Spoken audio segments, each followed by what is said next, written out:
Чернобаевке я его провел 3 месяца. Звание майор, должность начальник службы РХБЗ базы. Ну, Кто там возьмет трубку? Друзья. А жена или там родители? С женой я развелся. Понял. Еще 2 года назад. Понял. Родители, телефон? Не знаю. Родителей не помню. Я посмотрю. Может быть, найду. Тут есть WhatsApp, Viber какой-нибудь? WhatsApp в этом номере. Хорошо. В Чернобаевке. Чернобаевка? Хорошо. Чернобаевка это сюда. Хорошо. Я все. Да? Где моя химия?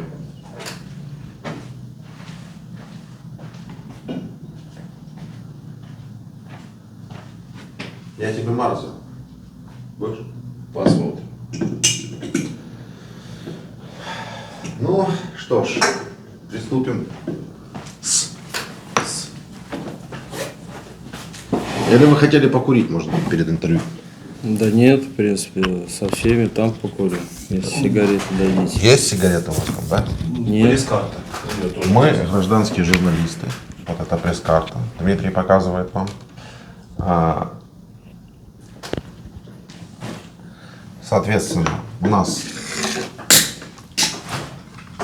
добровольная беседа. Вы даете добровольное согласие на запись и публикацию этого?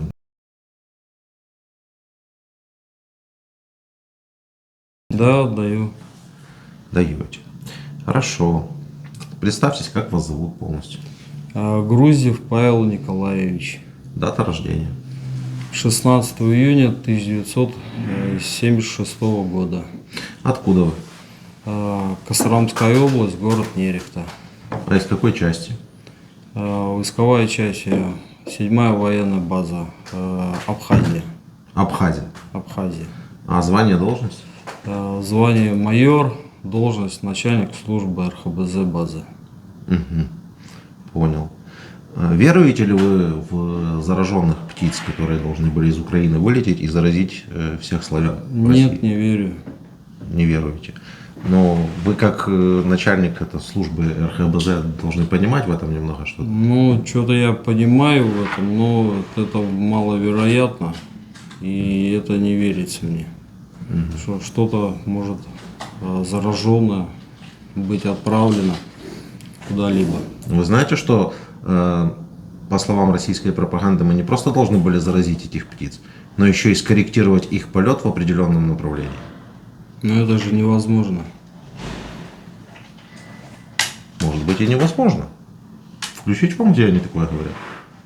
Или вы верите мне, что они такое говорят? Я в такое не верю. Дим, у меня в сумке телефон забыл. Или на подоконнике. Да, ну мы пока продолжаем нашу беседу. Расскажите, пожалуйста, как вы попали в плен? Как вы вообще зашли в Украину и как вы попали в плен? Зашел я в Украину вместе со своей частью 22 марта в Донецк. В Донецке мы с погрузочной переместились на полигон Спарту, где мы пробыли около от 2 до 4 дней, не помню уже. Вот, ждали особых указаний. Вот. После пребывания. А пока ждали особых указаний, что было, что происходило? Ну, находились там на полигоне Спарта. Вот, в принципе, построение, инструктажи и тому подобное. Вот, стрельб никаких не было. Вот. После чего часть нашу отправили, часть в Чернобаевку, вот, где меня прикомандировали в 22-й корпус. А часть ушла в сторону подчинения 49-й армии. Это район Чкалова, там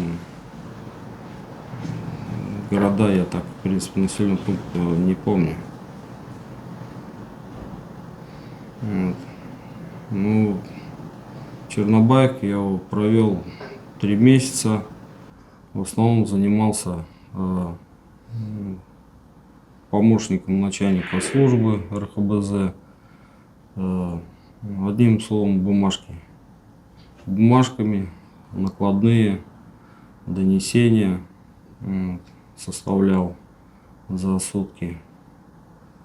Ну, донесения там в основном, что заражение не обнаружено. Это личный состав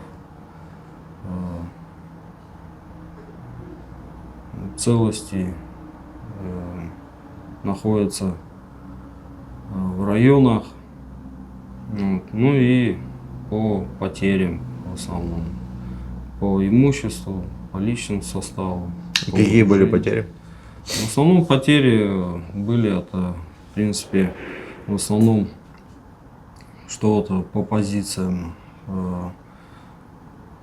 прилетало, снаряды, там мины, вот, горели, в принципе, имущество РХБЗ, это также, если расшифровать, это противогазы, это вот мое, в принципе, средства защиты, там плащи, чулки, перчатки, вот, дымы, ну вот и все, в принципе.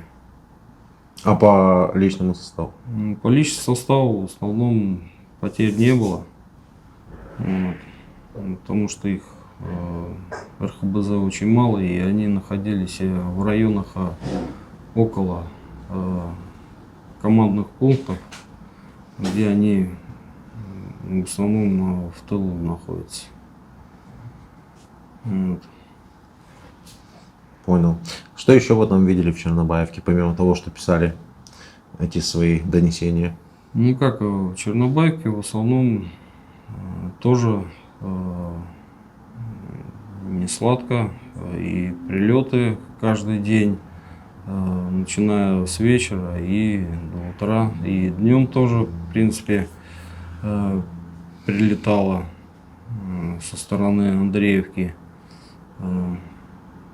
И по аэропорту Херсона. Вот. В принципе, ну и где местостояние мое было. В принципе, тоже прятались, укрывались от всего. Но вы из этого всего можете рассказать только, что сожгли там противогазы, в принципе, все больше вы ничего не видели, не знаете, не можете Ну, сообщить. в принципе, это мне же тоже, я донесения составлял из других донесений, что мне подавали. Угу. Вот, я собирал, как говорится, сводку общую, и этой сводкой отправлял уже в высшие органы. Вот. В принципе, я вот что 3 месяца и делал.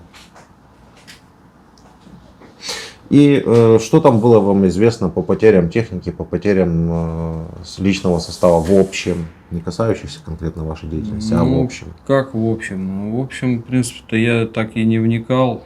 В основном мне и не доводили это по... А если не брать, что доводили, а что вы знаете, просто слышали на словах? Что я знаю? Что я знаю по... Если только по своей, я и не вникал.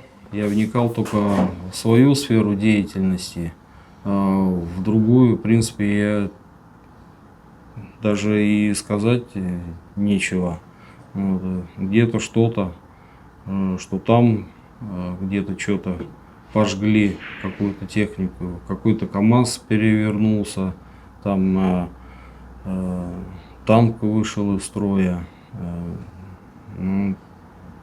Ну, в принципе, и все. Это так вкратце, если мельком. Вот. В основном командование, оно уже не доводило до нас эти данные. В основном мы доводили. Что вы видели вообще ежедневно вокруг себя? Ну, ежедневно я видел вокруг себя только компьютер, Да. который я делал сводки, да, в принципе, пересчитывал, сколько чего еще имеется у личного состава. В принципе, и все. Находился на А своем где у вас было рабочее место, кабинет? Ну, как в машине, в рабочей машине, в принципе. Это КамАЗ, КРАС, что это за машина? КамАЗ, да. И вы прямо там жили, да? Да. Это в фургоне получается? Ну да, типа Кунга, жил на стулах, в принципе, на стуле вернее. Вот в сидячем положении спали, в сидячем и работали. Да. Не представляюсь. И сколько вы так проспали на стуле?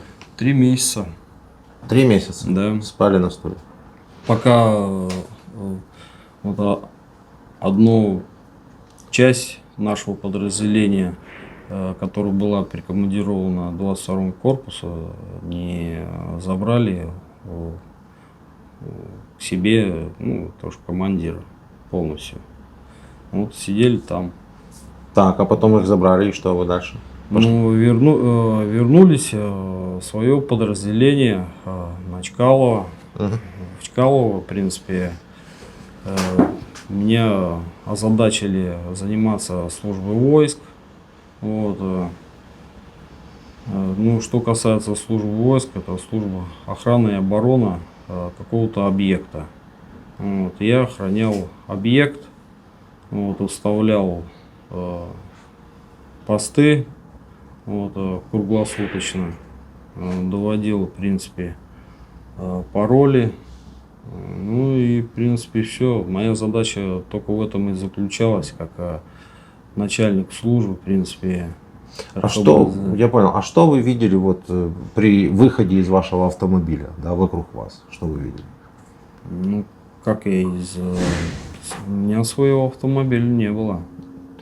Это если... Из автомобиля, в котором вы жили, спали на стуле? Это в Чернобаевке. Да, в Чернобаевке. Вот вы выходите из автомобиля, вы просто так скупо рассказываете, как будто я у вас хочу государственную тайну выведать. Да нет, знаете, а что скупо? В принципе, блиндажи, окопы, чтобы для личного состава укрыться. Так. Вот. Что еще? Но в этих блиндажах окопов был же личный состав, правильно? Находился? Ну, личный состав, конечно, находился личный состав. Были 200-е, 300-е? 200-х, 300-х там никого ни разу не видел. Вы находились в одном месте, и они находились локально в одном месте, да, правильно? Да. Никуда не выезжали? Никуда не выезжал. Чисто у меня было в 5 часов первый доклад и в 5 часов вечера второй доклад. И это был населенный пункт Чернобаевка? Это был населенный пункт Чернобаевка в районе аэропорта. В районе аэропорта. И вы там пробыли с и по? Я там пробыл где-то с 8 апреля по 10 июля. Так, ну и дальше что было? Ну, после чего я оттуда уехал, меня забрало командование, приехал на Чкалово. Еще, извините, один вопрос. Что происходило в радиусе от вас, там, 2-3 километров, вы уже не знаете? Да, в 2-3 километрах я даже и не знал, что происходит, потому что на передний край я даже и не выезжал. Но вы говорите, прилеты были везде, вокруг постоянно, да, так? прилеты были, да, и в 300 метрах, и прилетало и на ПХД, где готовили пищу для всего личного состава, где там пострадало 3 единицы техники. Понял, все. И вот на чем я вас перебил. Вот, После Чернобаевки. После Чернобаевки я прибыл на Чкалово, вот, где меня озадачили заниматься службой войск, потому что охрана и оборона объекта, где у меня было в подчинении 9 человек, вот, где я распределял посуточно, на каких точках нести службу. В принципе, все. Так, распределяли, несли службу и... 200-х, 300-х там тоже не было, боев Да, не было. я так понимаю. 200-х, 300-х там не было, Боев, тоже боев не было. не было. Но Прилеты были? Тоже прилеты было. Это уже находилось на Чкалово, вы говорите, На Чкалово, да. это тоже Чернобаевка, Чкалово улица, да, получается, или как? Или это село Чкалово, ПГТ Чкалово, что это такое? Ну, Чкалово, где вот МТФ, вот этот вот, в принципе, садик, школа, вот в районе этого вот, там находились в основном. Ну, это уже отдельное какое-то поселение, да? Селение или что это? Ну, сама Чкалово. Чкалово это село. Село, да? да, Все, да. село Чкалово. Ну, вы говорите на Чкалово, я же не знаю, Нет, может это улица. село Чкалово, Я же не был да. там. В принципе, там располагались Мгм. А с местными общались? с местными. Ну, с местными нет, в принципе. Местные даже и не подходили ни разу. Не подходили к вам? Нет. Ну, должны были подойти хотя бы поблагодарить, мне кажется, вас. Нет, ни разу такого не было. Как думаете, почему? Думаю, что прибыли на их территорию без приглашения. Вот. До нас, как говорят, было все прекрасно, хорошо. Кто говорит? Ну, по слухам, слухи. Да, нет, я не по слухам, я вам подтверждаю, да, до вас все было хорошо. Вот, Вот ровно до 24 февраля еще все было плюс-минус что в неплохо. связи с приходом российской армии начались эти все хаос и, как говорят, мародерство. Но вы же, конечно, ни в чем таком подобном не участвовали. Я могу пройти тест. Пройдете, обязательно пройдете. А что вы ели? Ну, в основном, как и ел, что приготовят на ПХД. У вас была своя кухня, вам подвозили, Нет, была своя кухня, приходили и кушали. ну, вам привозили провизию? Ну, как провизию, начальник продовольственной службы, он занимался этим и привозит. Мгм. То что в этом нужды не было. А на Чкалово, где вы жили? На Чкалово жили на МТФ, потом... МТФ это что? Ну, МТФ, я не знаю, это, в принципе, какая-то сельская На что похоже? На завод, на ферму? ферма, да. На ферму похоже. Ферма. Мгм. Ферма. Вот вокруг фермы и располагались все. Вы продолжали жить в технике? Нет, не в технике, в принципе. То чего-то, как себе оборудует местечко. Кто на сене, кто в окопе. Вот. Мгм. Кто как. У кого есть там подстилка, вот это вот. Ну, вы разбивали такие лагеря под открытым небом, можно сказать, да? Ну как, там не открытое небо, там, в принципе, большой ангар. Возле ангара То есть прямо в ангаре был окоп или как? Нет, в говорите, ангарах кто на сене, ничего кто в нет. окопе. Окопы вокруг ангаров были выкопаны. Вот, где и техника пряталась туда, Мгм. и личный состав. Мгм. А кто, в принципе, в ангаре, в принципе, на сене. То есть среди жилого населенного пункта в фермерском ангаре вы прятали технику? Ну, в основном эта техника была штабная и Это была военная обеспечение. техника? Ну, военная, да, техника. Довожу до сведения Amnesty International, вот, пожалуйста, в населенном пункте, вот живой военный, да, российский сидит, техника и военные российские находились в районе жилого пункта, в фермерском ангаре, где прятали технику свою. Вас не беспокоит этот факт? Ну, просто Amnesty International недавно заметила как раз украинскую технику в населенном пункте и очень сильно возмутилась. Немного поправлю, что она не в самом ангаре, а вокруг ангара, который... Это очень много меняет, поверьте. Ну да. Это в корне меняет ситуацию. Я согласен. Это значит уже не населенный пункт, это значит уже не военная техника и вообще. Понял, да, нет, хорошо, правильно. Конечно же, не в ангаре Amnesty International, не в ангаре у них была техника, а вокруг ангара. Возьмите во внимание. Возьмите во внимание, что это российская техника в украинском населенном пункте вокруг ангара. Потому что бывает еще такое, что украинская техника в Украине дислоцируется там, где ей нужно, потому что мы защищаемся. И вас не беспокоит, что люди, которые приехали к нам из России, делают, вот располагаются в населенных пунктах. Тут у вас претензий нет. А вот к нашим военным, у нас в наших населенных пунктах, у вас возникли претензии. Ребят, напишите у себя Amnesty Газпром International. Потому что нельзя игнорировать инвесторов. Нужно Отрабатывать. Да, нужно отрабатывать. Вот. Извините, это лирическое отступление для зрителей. Так, дальше. Располагались, жили, ели, пили, все хорошо. Да, пока меня не отправили по приказу на опорный пункт недалеко от Лозового, где я должен был продержаться 2-3 суток. Ну, продержался 5. Вот, на 5-е сутки взяли в плен.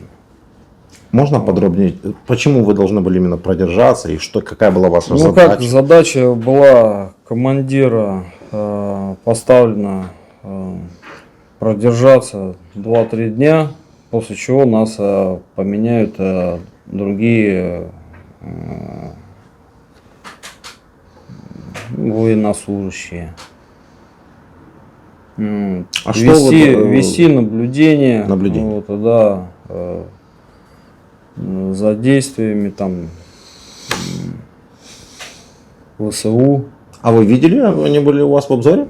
Ну как, в обзоре не было, вот в принципе, что и делалось, что докладывалось ежечасно по каналам радио, То есть не обнаружили? радио, да, что никого не наблюдалось, все идет По плану. по плану. Вот. Спецоперация идет по плану. Ну да. А вот после того, как вы простояли, там, да, наблюдали, вас должны были сменить. Должны Да? Но, были. я так понимаю, вы до этого не добыли до этого момента, да? Ну, до этого, да, в принципе, по рации, конечно, было слышно, что в этот день, 31 числа, должны нас были поменять. Мы зашли туда 27-го, вот, с утра. Вот. Июля 31, да? Да, июля. Вот. Вот, да. А 31 уже по каналам было известно, что должны нас уже в это время, там, может, после 18 часов, ну, когда бы, наверное, я думаю, смеркаться, когда он начал, или бы с утра, с раннего, вот, должны нас поменять. Но получилось так, что попали в плен к ВСУ. Вот. Вам бы вам бы не военным быть, а вести, знаете, на телевидении есть такие сказки для детей, для маленьких, когда вот они вечером садятся. Вы так монотонно рассказываете, у нас сегодня первый разговор, а я уже почти заснул. И, в общем, разговор-то идет, сколько там, я не знаю, около получаса, идет, да? Так 25. 25 минут. Идет, и тут и самое интересное место. Должен был увидеть, но не увидел, потому что попали в плен к ВСУ и пошли себе дальше. Ну вы же расскажите, как же так получилось? Если можно, хотя бы этот эпизод как-то, ну, знаете, Ну, вот как люди обычно в рассказывают. этот Да? день, 31 числа, мы как раз получили провинцию, продукты, воду. Без воды где-то около 2-3 дней были. Мгм. Вот, привезли нам, ну, конечно, водички очень хотелось было, и чайку, и кофе попить. Вот. Ну, А тут украинцы не давали. Началось вот здесь прилеты, летают птички, это как у нас квадрокоптеры. Я доложил об этом командованию. Командование сказали так, укрыться, чтобы вас никто не видел. А вот эти вот коптеры птички, как вы говорите, они полетели тогда первый раз в этот день? Нет, Или они до этого летали? они регулярно летают, в принципе, об этом всегда докладывалось. Мгм. А сбрасывали что-то? Ну, бывало и сбрасывали, там воги в основном. Это, один раз прилетело прямо возле нашего окопа. Конечно, перепугались все военнослужащие, которые со мной были. Ну, конечно, после такого я всем военнослужащим ставил задачу даже и не выглядывать, пока все не закончится, пока тишина не наступит. Вот. Но в этот день, вот, 31 числа, когда мы получили провинцию, вот, ну, конечно, да, там и еда, и чай, и после... Ну, с голодухи, понятно. Да. Там ажиотаж. Ну, да, начались прилеты, летать, там квадрокоптеры начали. Ну, я команду дал всем ополченцам в бункер. В бункере там готовить себе там и еду, и... Почему ополченцам? Ну, я с ополченцами был. Вы командовали ЛДНРовцами? Да. Ага. Ого. Вот, Интересно. Много у вас их было в подчинении? Ну, подчинение было 15 человек изначально. Как мы 27-го прибыли, в обед нас начало тоже обстреливать. Один сразу же затрехсотился. Попало ему и в руку, и в щеку на вылет сразу же. Это уже в последнем месте, да? Вот это вот, когда вы говорите, В когда... самом начале, вот где мы нас,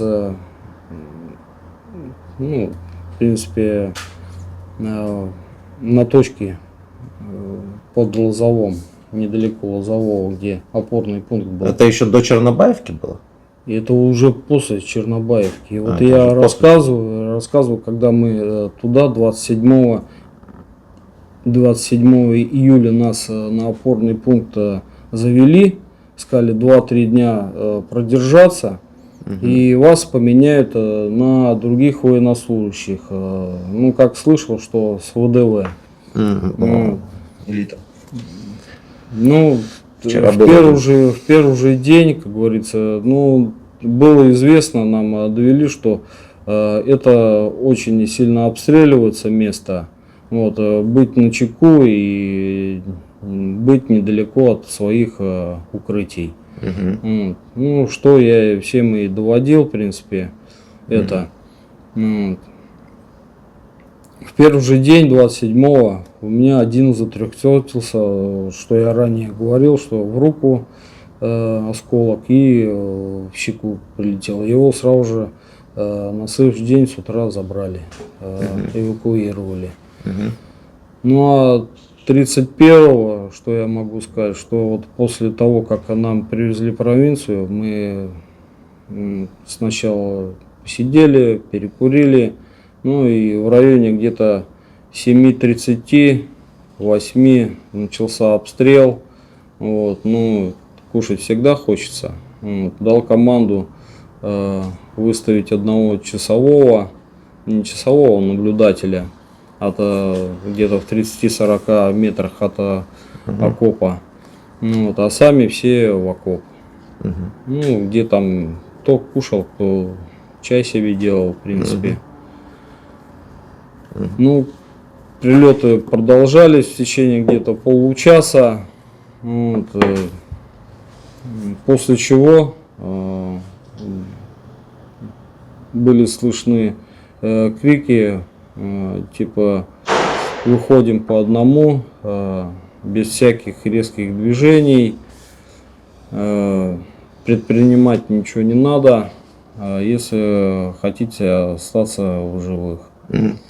Ну, после чего я, в принципе, А так... как же они подобрались к вам так близко? Ну вот, хитрый ход, наверное, был у них. В принципе, после вот этого обстрела сразу же зайти. Так, И- а у вас же один там кто-то стоял, наблюдал, как он никого Ну не вот, заметил? наблюдал, он получился 200-й. Его, А, вы же не походу, рассказываете, видите, я ж Его, походу, изначально как наблюдателя сняли выстрелом, потому что я Тогда видел, понятно становится. видел и снайперские винтовки у ВСУ с глушителем. Вот. Я так думаю, что не сумел он нас предупредить выстрелом вверх или окриком. Вот. Хотя и окриком тоже можно было услышать. Ну, место оно было просматриваемое. Вот. Я так думаю, что так, наверное, и произошло, потому что среди нас его нет. Ну и что, когда нас пленили, говорили, что ваш до сих пор там лежит, его до сих пор еще и не забрали. А как фамилия его была? Фамилию я не знаю, потому что это не мои военнослужащие.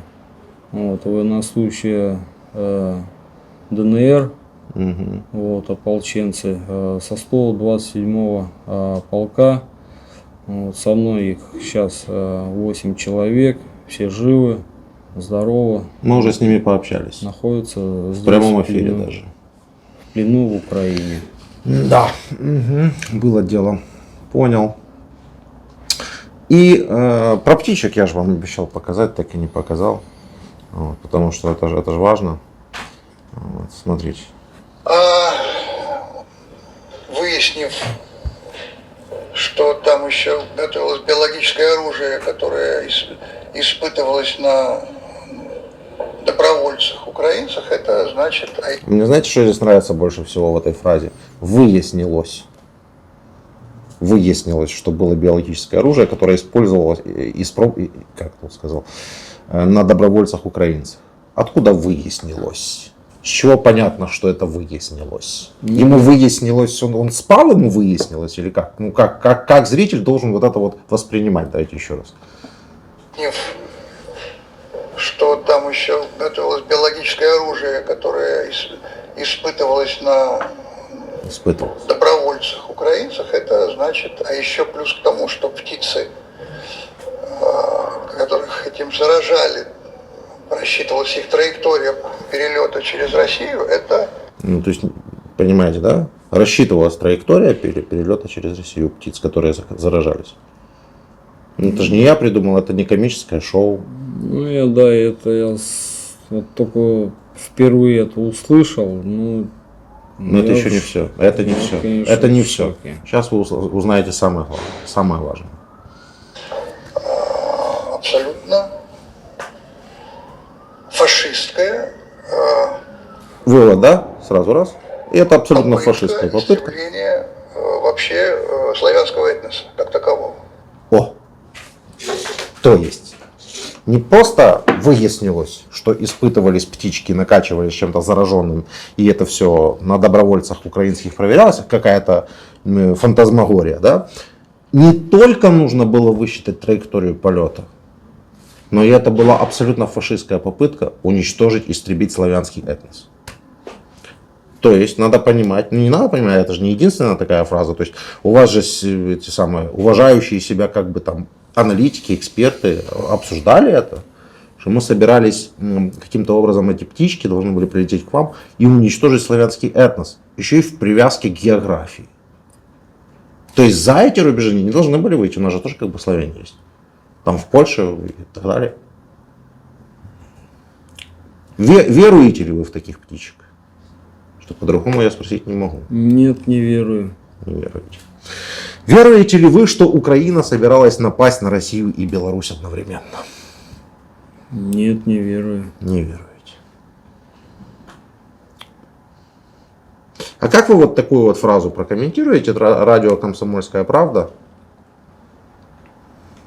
Саботаж был на начальном периоде просто на всех уровнях. Ну, глава там основного коммунального предприятия под названием... Это какой-то российский военный рассказывает ему, что вот в каком-то пункте населенном, который оккупировала Россия, какой-то глава там сделал, по его мнению, саботаж. На самом же деле он просто пытался что-то уничтожить, чтобы оно не досталось оккупантам.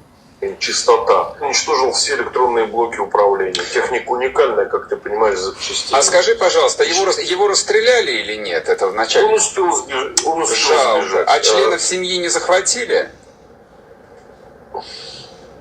Вот тоже не успели, да? Жалко. Ну, самое главное, вот кого, не знаю, И так далее. То есть российский официальное средство массовой информации, ведущий, искренне сожалеет в прямом эфире, что не расстреляли какого-то украинца, но и его семью не поймали, не вывезли куда-нибудь в ГУЛАГ. Скажите, пожалуйста, чем действия России, сейчас российской армии, российской пропаганды отличаются от действий нацистской Германии и пропаганды нацистской Германии времен Второй мировой войны?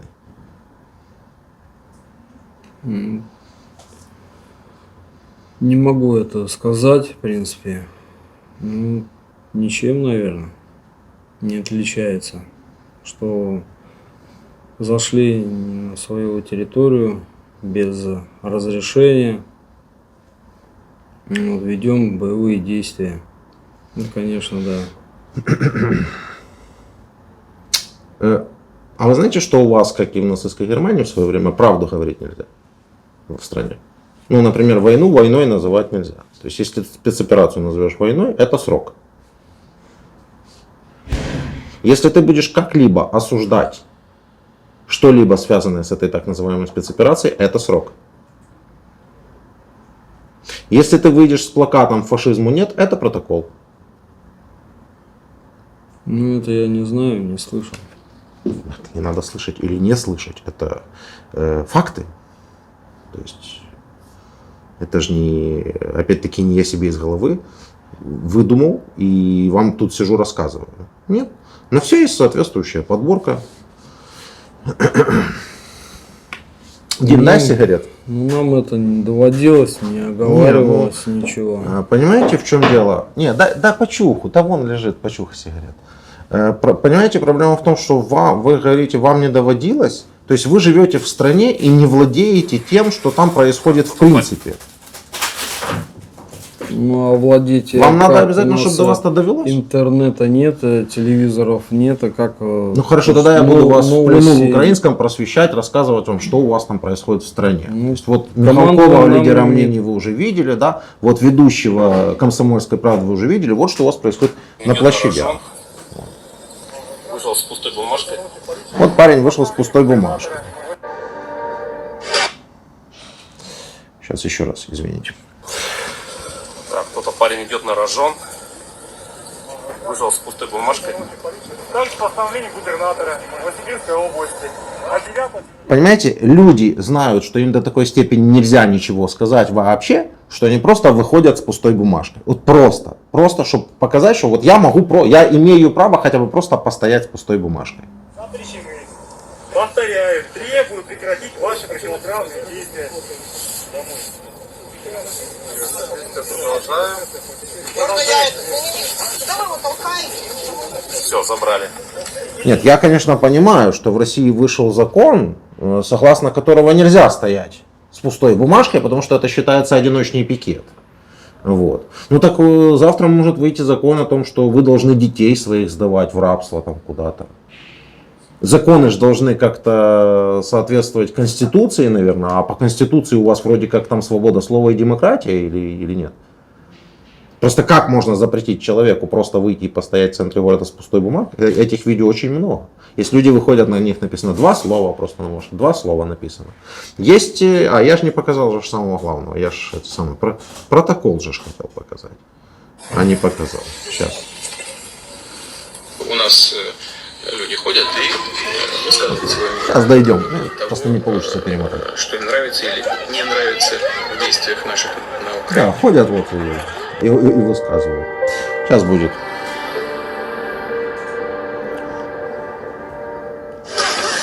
А тут нельзя мотать, можно.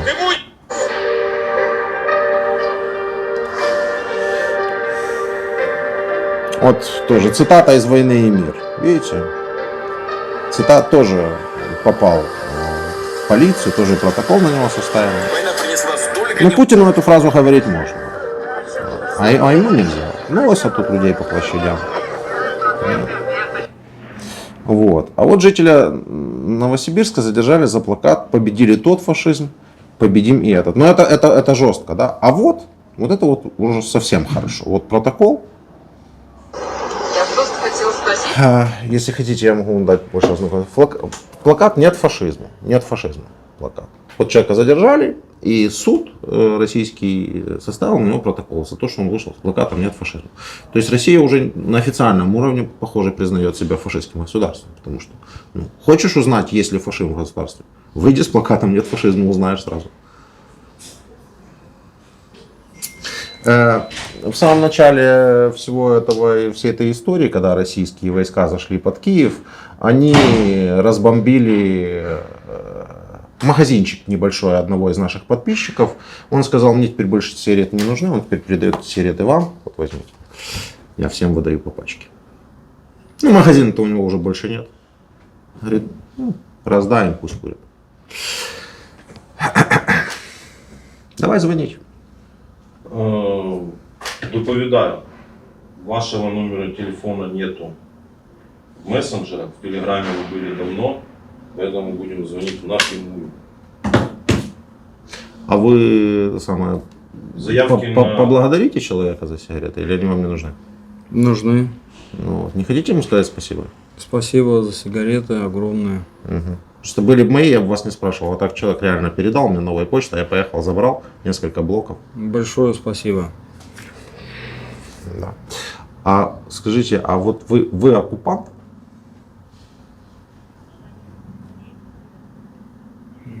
Позвоните позднее. Получается оккупант. Получается. Не, ну вы только что не нашли отличий между армией гитлеровской Германии и вашей армией. Все, в общем-то, сказали, что это все соответствует одно другому. Теперь я спрашиваю вас, вы оккупант, тут как бы казалось бы ответ однозначен, а вы говорите «получается».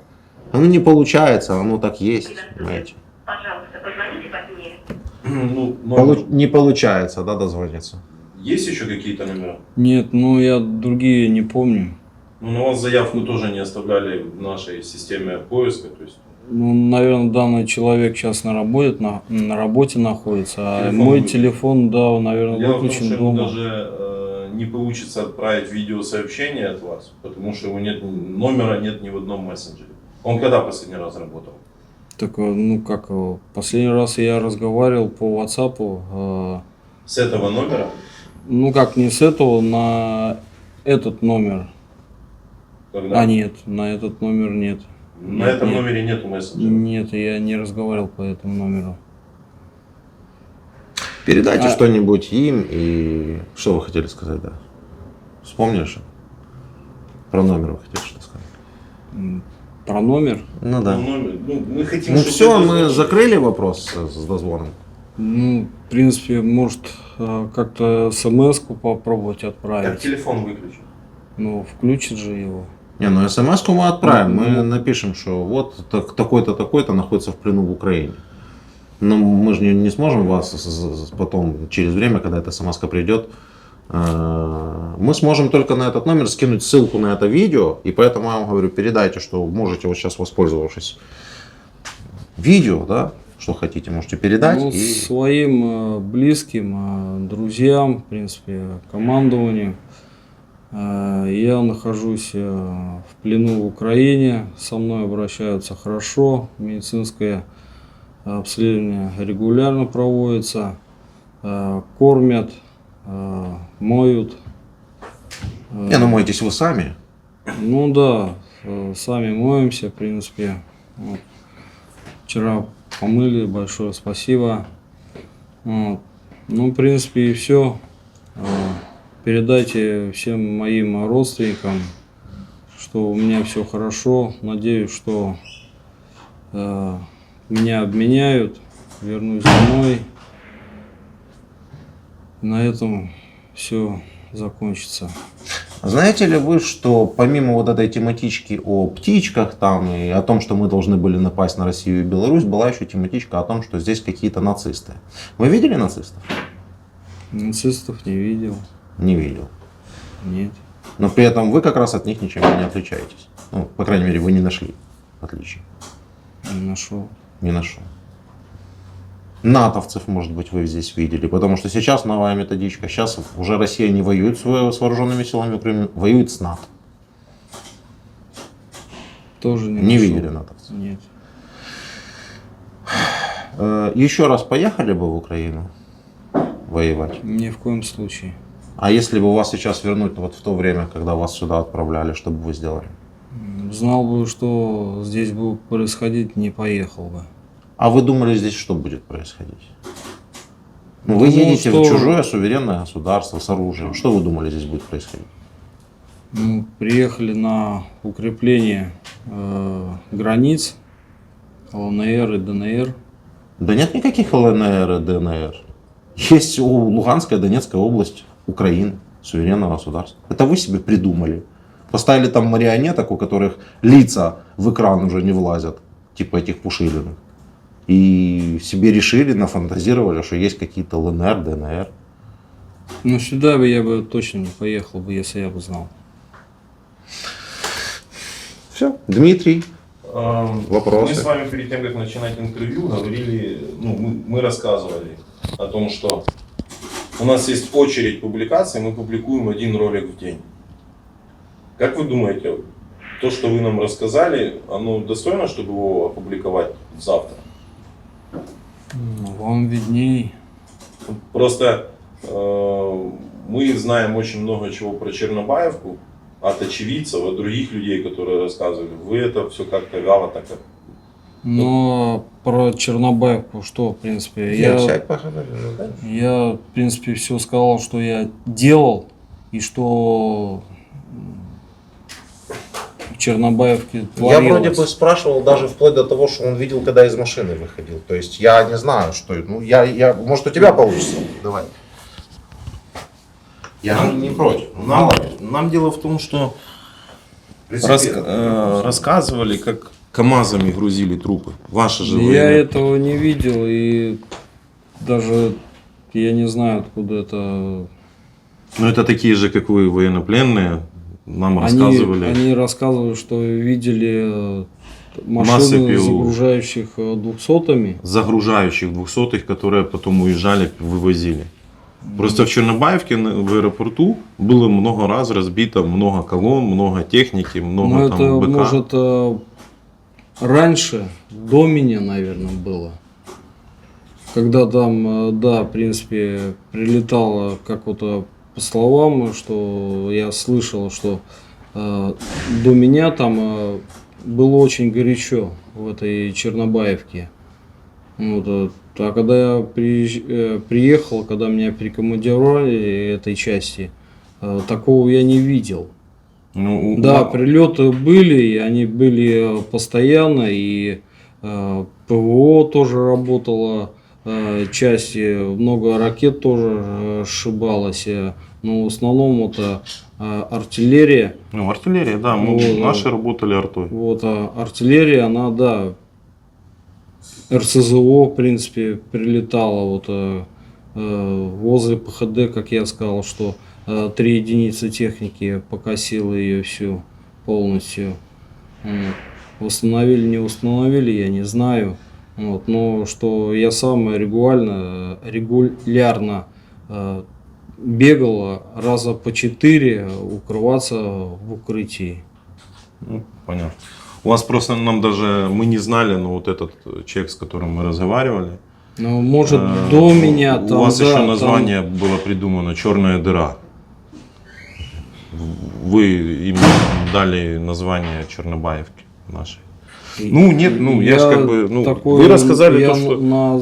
Такого звания «Черная дыра» не давал. Вот я не знаю этого, но я скажу, что до меня, когда я приехал в Чернобаевку, там, да, очень много было по по округе, когда я проезжал по аэропорту, вот, где взлет, вот эта взлетка вся, там, да, очень много техники, которая и горевшей, и погоревшей, и всякой там было, да, очень много. Вот. Но это, значит, было до меня, когда там очень жарко было. Понял. А сколько видели вот так, если просто число воздух, Ну, техники? 10 единиц это я точно, это даже просто мельком. А если ходить считать, там, конечно, в разы, в десятки больше, наверное. В разы в десятки больше. Спасибо. В принципе, Выяснилось, что было до, да? Это Всё, до, понятно. да, Вас было. не видно все равно. Можете снизу. Это было до, это я, в принципе, говорю, это... ну понятно. Ну, у меня все. Ну, красавчик, да выяснил. Видишь, это Ну, было до. Еще я? Ну, мы же должны добиваться правды. Да выяснять. Ну, просто то, что звучит на наших интервью, это всегда правда. Но это не всегда совпадает четко с мейнстримным мнением. Понимаешь? То есть каждый человек, который слышит Чернобаевка, он сразу же хочет услышать историю о том, как все везде вокруг взрывается, да, и вот это все. Но это не всегда так, потому что тот, вокруг кого взрывалось, он не факт, что уже эту историю вообще сможет Ну, рассказать. я про того, который рассказывал, как КАМАЗами вывозили груженными Уралами. Да, но он опять-таки не видел лично. Ну, вот этого. может, он- это он и... Мимо него. Он видел Может, последствия. это и было, но я этого последствий не видел. Это, значит, было до меня. Да, все, ну, спасибо. Вот с этим кусочком, возможно, есть смысл выкладывать. Красавец, молодец. Вот это можешь, когда хочешь. Ты как бы аккуратнее, у тебя же здоровье не безлимитное. Или хочешь, когда можешь. Давай.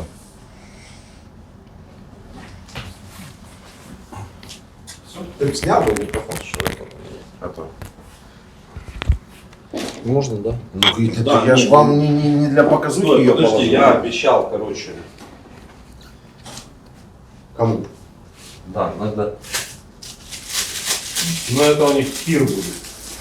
А у нас Нет, я обещал. Я отжали лифа, сигареты. соседи кидать? Да.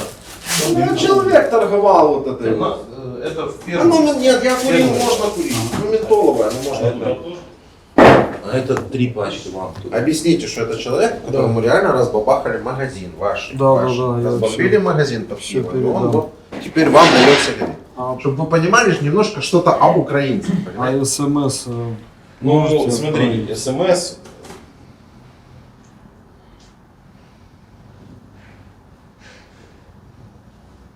Я отправлю СМС.